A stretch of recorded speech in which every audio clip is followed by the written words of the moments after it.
Betrayal cuts deep, especially when it's from the person you trust most. Imagine building a life, a family, only to learn it's built on lies. This is a story of heartbreak, tough choices, and finding strength in truth.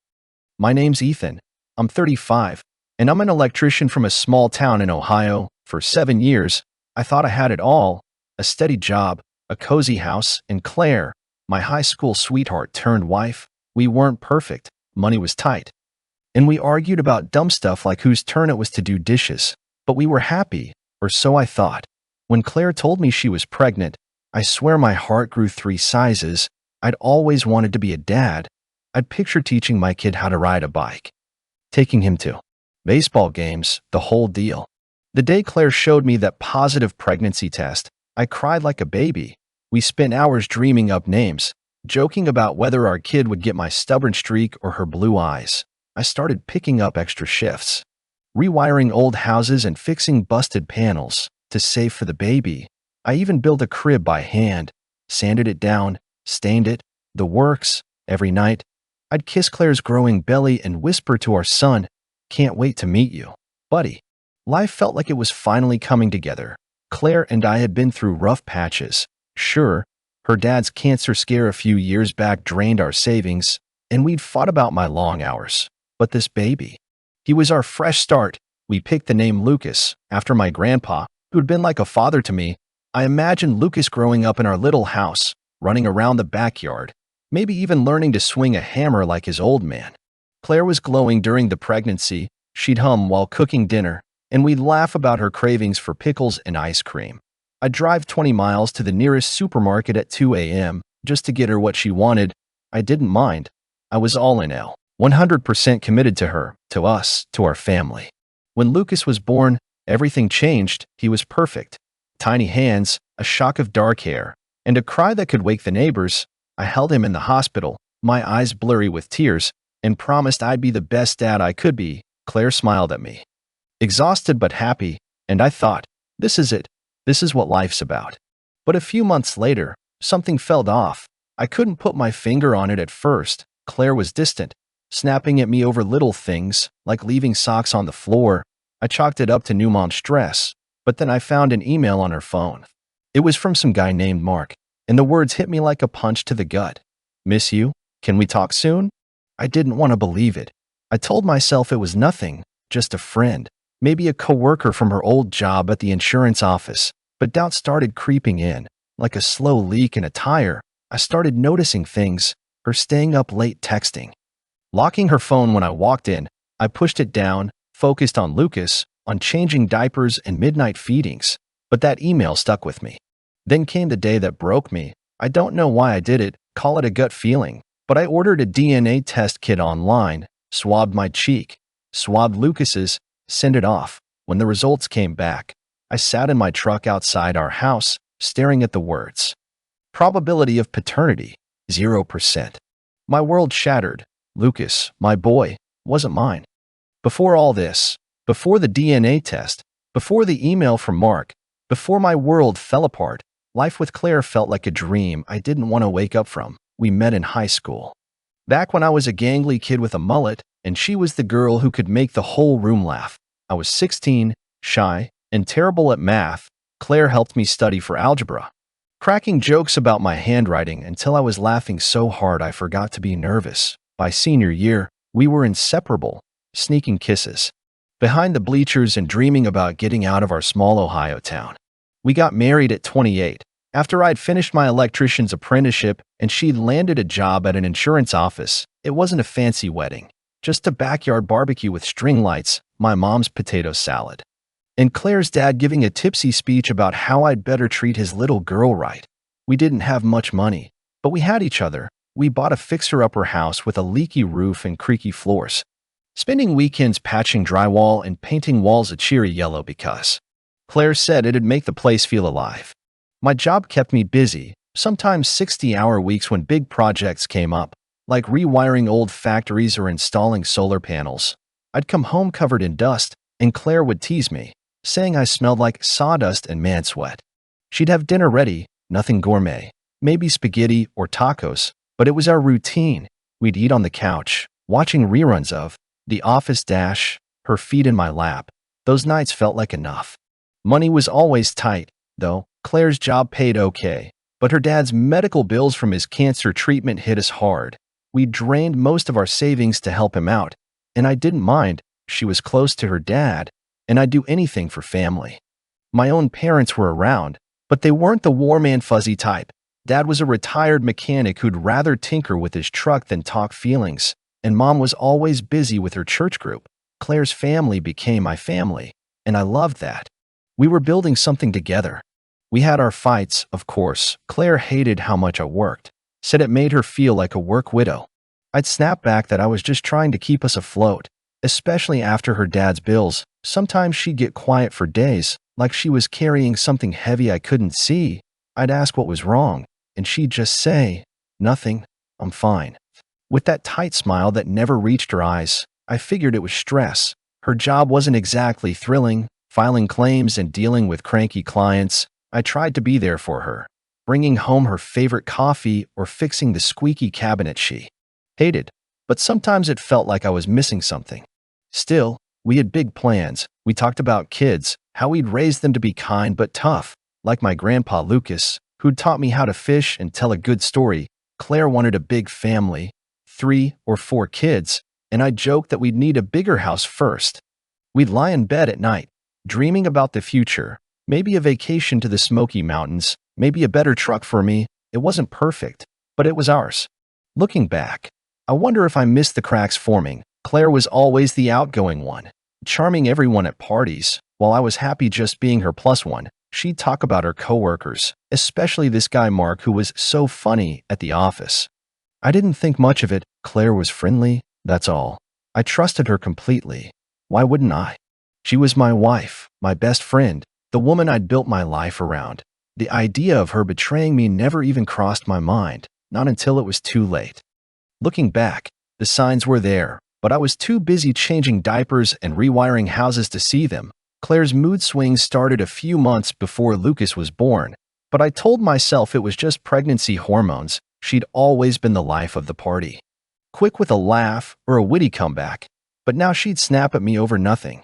Like the time I forgot to pick up milk and she yelled, "Can't you do one thing right, Ethan?" Her words stung, but I'd apologize, thinking I'd let her down. Then there were the late nights at work. Claire's job at the insurance office didn't usually keep her past 5, but suddenly she was staying late, saying they were slammed with claims. I'd offer to pick her up, but she'd insist on driving herself, saying she needed alone time. I didn't push. Being a new dad was exhausting, and I figured she deserved a break. But those nights, I'd be home alone, heating up leftovers and wondering why she seemed so distant when she finally walked through the door. Her phone became her shadow. She'd always been a texter, sending memes to her friends or scrolling through Pinterest for nursery ideas. But now she'd angle the screen away when I was near. Once, I caught a glimpse of a message from Mark, work, that said, "You free tonight?" My stomach twisted, but when I asked who it was, she laughed it off. "Just Mark from the office. He's helping with a big project." "You're so paranoid, Ethan." The way she said it made me feel like an idiot for even asking. I backed off, not wanting to seem like the jealous husband.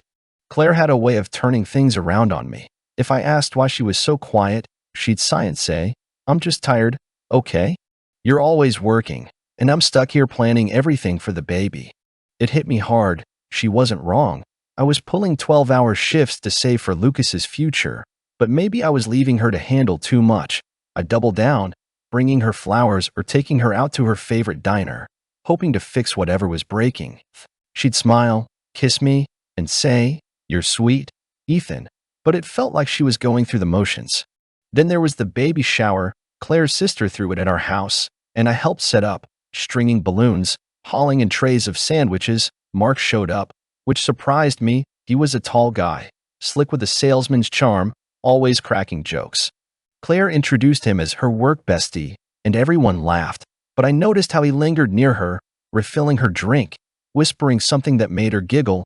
I pushed the unease down, telling myself I was being stupid. He was just a coworker, right?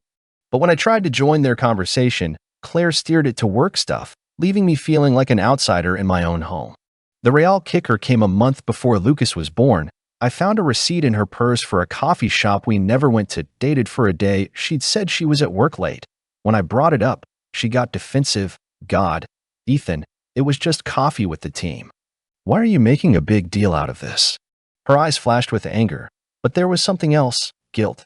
Maybe? I dropped it, hating how small I felt, like I was the one doing something wrong. By the time Lucas arrived, I was so wrapped up in being a dad that I ignored the red flags piling up. Claire's late nights, her locked phone, the way she'd brush off my questions with a laugh or a jab at my trust issues. I wanted to believe we were fine, that she was just stressed, that we were still the team we'd always been. But deep down, a part of me knew something was off. I just didn't want to face it, not when I was holding my son, dreaming of the life we'd build together. I thought love meant trusting blindly. Turns out, that was my first mistake.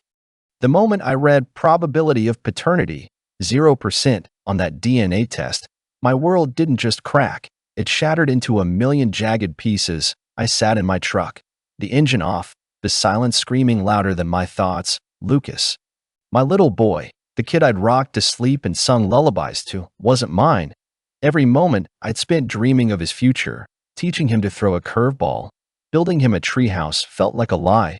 I wanted to scream, to punch the dashboard. But all I could do was cry. Hot tears burning my face as I gripped the steering wheel. I confronted Claire that night. Lucas was asleep in his crib, and we were in the kitchen, dishes piled in the sink. I held up the test results, my hand shaking. Claire, what the hell is this? My voice cracked, and she froze, her eyes wide like a deer caught in headlights. For a second, I thought she'd deny it, but then her face crumpled, and she started sobbing. Ethan, I'm so sorry, she whispered. It was a mistake. It didn't mean anything. She told me about Mark. It started a year ago. During one of my long work weeks, she felt lonely, she said, and he was there, listening, making her laugh. One thing led to another, and they slept together. Just once, she swore, but once was enough. She found out she was pregnant and convinced herself Lucas was mine because she wanted it to be true. I love you, Ethan, she said, grabbing my arm. We can still be a family. Lucas needs you. I need you. Her words felt like knives. I loved Lucas with every fiber of my being, but the thought of raising another man's child while staying with someone who'd betrayed me, it tore me apart. I stormed out, drove to a motel, and spent the night staring at the ceiling, replaying every moment of our marriage. Had she ever loved me? Was I just the safe bet? The guy who'd stick around? My mind spiraled, and I felt like I was drowning in anger and grief. The next few weeks were hell. I moved into the guest room, barely speaking to Claire. I'd go to work, come home, and focus on Lucas, changing his diapers, feeding him, holding him tight like he was the only thing keeping me grounded. But every time I looked at Claire, I saw the lie. She'd try to talk, leaving voicemails begging me to work through this, saying we owed it to Lucas. She'd cry in the kitchen, saying, "You're his dad, Ethan, not Mark. Mark doesn't want this. You do." It felt like she was twisting the knife, using Lucas to keep me tethered to her. I started questioning everything. Was I not enough? Did I work too much? Leave her too alone? My confidence, the part of me that felt strong fixing breakers or climbing ladders, was gone. I'd look in the mirror and see a fool, a guy who'd built a crib for a kid who wasn't his, who'd trusted a woman who'd played him. I stopped eating much, lost 15 pounds. And my boss noticed I was messing up at work, forgetting tools or zoning out during jobs. The worst was the guilt. I'd hold Lucas, his tiny hand wrapped around my finger, and wonder if I could love him the same knowing the truth. I hated myself for even thinking it. He was innocent, my perfect boy, but the pain was relentless. Like a bruise I kept pressing, Claire's tears and apologies only made it worse, like she expected me to just swallow the betrayal and move on. I didn't know who I was anymore, a husband, a father, or just a guy who'd been lied to for years. All I knew was that something had to give, because I couldn't keep living in this fog of hurt and doubt. I don't know when I hit rock bottom, but I felt it, like falling into a pit with no ladder. It was about 2 months after the DNA test, and I was a ghost in my own life. I'd go through the motions, wake up, work, feed Lucas, avoid Claire's pleading eyes. But inside, I was empty, like someone had carved out everything that made me Ethan. The guy who used to crack jokes on job sites, who'd built a crib with his own hands, was gone. All that was left was anger, shame, and a gnawing question. What the hell do I do now? I stopped sleeping. I'd lie in the guest room, staring at the ceiling, replaying Claire's confession. It was just once, she'd said. But it wasn't just once. It was a lie that grew into my son, my Lucas, who wasn't mine. I'd look at his tiny face, his gummy smile, and feel my heart break all over again. I loved him so much it hurt. But every time I held him, I'd wonder if I was betraying myself by staying. Could I be his dad knowing the truth? Could I look at Claire every day and not see Mark's shadow? Work became a mess. I'd been a reliable electrician, the guy who could rewire a house blindfolded. But now I was screwing up. I misconnected a circuit at a client's house, nearly caused a fire, and my boss pulled me aside. "Ethan, get your head straight, or you're out," he said. I nodded, but I was barely listening. I drive home, park in the driveway, and just sit there, dreading the house where my life used to make sense. One night, I didn't go inside at all. I drove to a bar, ordered a whiskey, and then another. I wasn't a big drinker, but I wanted to numb the ache. It didn't work. Claire kept trying to fix things. She'd leave notes on the fridge. "We can get through this, Ethan," for Lucas. She'd cook my favorite meals, lasagna, burnt at the edges just how I liked it. But I couldn't eat. Every conversation ended in a fight. "Why can't you just try?" she'd yell, tears streaming down her face. "I'm trying." I'd shout back, but I wasn't. I was drowning. She'd bring up Lucas, saying he needed me, and it felt like a trap. She knew I'd never abandon him, but staying with her felt like signing up for a lifetime of resentment. I started avoiding everyone. My mom called, asking why I hadn't visited, but I couldn't face her pity. My buddy Jake invited me to grab a beer, but I blew him off. What was I gonna say? My wife cheated, and my kid's not mine? The shame was suffocating. I felt like a failure, like I'd missed something obvious, like I should have known. I kept thinking about Mark, this guy I barely knew, who'd taken everything from me. I found his Facebook, saw his smug grin, and wanted to drive to his house and break his jaw. But what would that fix? The lowest moment came one night when Lucas wouldn't stop crying. Claire was at her sister's, and I was alone with him, pacing the living room at 3 a.m. His wails cut through me, and I just broke. I sat on the floor, holding him, and sobbed. "I don't know if I can do this, buddy," I whispered. I hated myself for saying it, for even thinking I could walk away from him. He wasn't my blood, but he was my son. Every giggle, every sleepless night, every time he grabbed my finger. But the pain of Claire's betrayal was eating me alive, and I didn't know how to keep going. I felt like I was failing him, failing myself, stuck in a life built on a lie I couldn't escape. That night on the living room floor, with Lucas crying in my arms and my own tears soaking his onesie, something cracked open inside me. Not the kind of crack that breaks you further, but the kind that lets light in.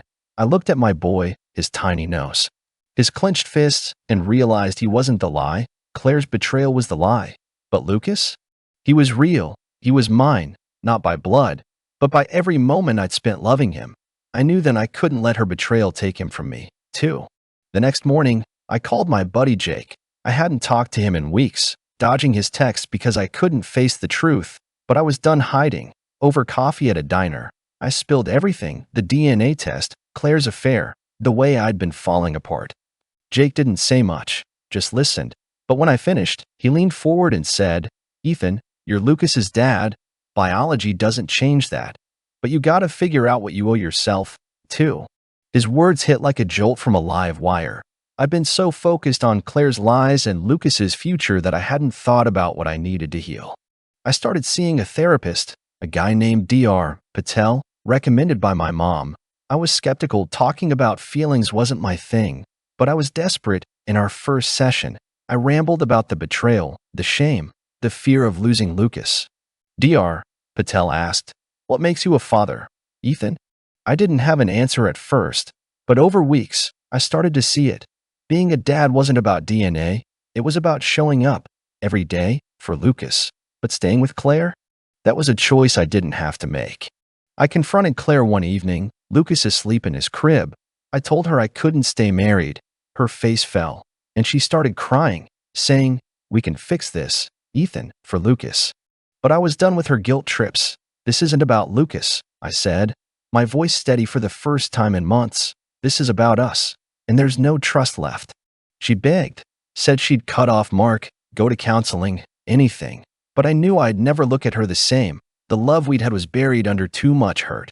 I told her I'd always be Lucas's dad, but we were done. Filing for divorce felt like ripping off a bandage. I moved out, renting a small apartment near work. It was bare, mattress on the floor, a folding chair, but it was mine. I started taking Lucas for weekends, setting up a crib in the corner, filling the place with his toys. Those first nights alone with him were terrifying. What if I wasn't enough? But when he'd smile or fall asleep on my chest, I felt a spark of something I hadn't felt in months. Potentia. I also started talking to my parents again. My dad, never one for words, clapped me on the shoulder and said, "You're doing right by that boy. That's what matters." My mom helped me decorate Lucas's room, sewing curtains and bringing over old picture books. Their support reminded me I wasn't alone, even if it felt like it sometimes. The shift wasn't instant. I still had nights where I'd wake up angry, picturing Claire and Mark, or doubting if I could handle being a single dad. But I was starting to see a life beyond the pain. Lucas was my anchor, and choosing to be his dad. No matter what gave me a reason to keep going, I wasn't just surviving anymore. I was starting to rebuild, piece by piece, on my own terms. The divorce papers were signed 6 months after I found out the truth, and though it felt like cutting off a limb, it was also the first time I felt like I could breathe again.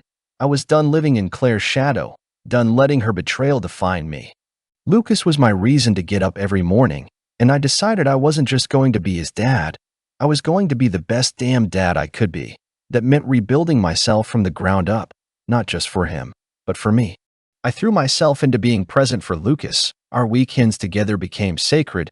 I'd take him to the park, pushing him on the baby swings while he giggled, or we'd sit on a blanket in my tiny apartment, playing with stacking cups. I started reading parenting books, learning how to soothe his tantrums or introduce new foods. Every milestone, his first word, "Dada," which nearly broke me, his wobbly steps, felt like a victory. I wasn't his biological father, but every time he reached for me, it was like the universe was saying, "You're enough." Work was another place I took back control. After nearly losing my job, I apologized to my boss and promised to get my act together. I started taking on bigger projects, like wiring new construction sites, and even enrolled in a certification course for smart home systems. It wasn't just about the money, though the extra cash helped with child support and fixing up my place. It was about proving to myself I was still capable, still the guy who could figure things out. My boss noticed, gave me a raise, and said, "Good to have you back, Ethan." That meant more than he knew. I kept seeing Dr. Patel, too. Therapy wasn't some magic fix, but it helped me untangle the mess in my head. I realized I'd been carrying shame that wasn't mine. Claire's choices weren't my fault. I started working out again. Nothing crazy. Just push-ups and runs around the neighborhood. It wasn't about looking like a bodybuilder. It was about feeling strong in my own skin. I even reconnected with old friends, like Jake, who dragged me to a local baseball game, laughing over a beer, yelling at a bad call. I felt like myself again, not just the guy whose wife cheated. Co-parenting with Claire was tricky. We kept things civil for Lucas, but every handoff stung. She'd try to make small talk, asking about my job or saying she missed us. I'd nod, keep it short, and focus on Lucas's diaper bag. I didn't hate her, not exactly, but I couldn't let her back in. I learned to set boundaries, like texting instead of calling, and it gave me space to heal. Mark was out of the picture, apparently not interested in being a dad, which was fine by me. Lucas didn't need him. He had me. I also started dreaming again, not just for Lucas, but for myself. I saved up for a small house, nothing fancy, but with a backyard where Lucas could play. I'd take him to visit my parents, and my dad, usually gruff, would get down on the floor to build block towers with him. My mom said I was stronger than she'd ever seen me. Maybe she was right. I wasn't the naive guy who trusted blindly anymore, but I wasn't bitter either. I was learning to trust myself. The biggest win was seeing Lucas thrive. At a year old, he was a whirlwind, crawling everywhere, babbling nonsense, and stealing my heart daily. I'd lie awake sometimes, worrying about the future, like how I'd explain the truth when he's older. But then I'd hear him cooing in his crib, and I'd know I'd figure it out. I was his dad, not because of a test, but because I chose to be. That choice, more than anything, gave me back my power, a quiet strength I didn't know I had until I needed it most.